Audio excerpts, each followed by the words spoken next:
નમસ્કાર. સ્વાગત છે આપનું આરબી ન્યૂઝના કાર્યક્રમ કવિતાના સફરનામામાં. હું અશ્વિન રાઠોડ, સ્વયંભૂ.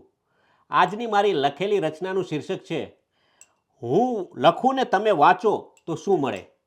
આપની સમક્ષ રજૂ કરું છું કે હું લખું ને તમે વાંચો તો શું મળે. હું લખું ને તમે વાંચો તો શું મળે. જાણે મધદરિયે તોફાનમાં દીવો પ્રજ્વલિત મળે. જાણે મધદરિયે તોફાનમાં દીવો પ્રજ્વલિત મળે. કલમ મારી ચિંગારી બનીને નીકળે તો શું મળે. કલમ મારી ચિંગારી બનીને નીકળે તો શું મળે. કોઈ અસત્યને સત્ય તરફ વાળતી જ્યોત મળે. કોઈ અસત્યને સત્ય તરફ વાળતી જ્યોત મળે. હું લખું ને તમે વાંચો તો શું મળે. શબ્દો મારા કોઈ જુલમ પર વાર કરે તો શું મળે. શબ્દો મારા કોઈ જુલમ પર વાર કરે તો શું મળે. કોઈ જુલ્મીને સાચે રસ્તે ન્યાય મળે. કોઈ જુલ્મીને સાચે રસ્તે ન્યાય મળે. હું લખું ને તમે વાંચો તો શું મળે. સાહિત્ય મારું સર્જક બને તો શું મળે. સાહિત્ય મારું સર્જક બને તો શું મળે.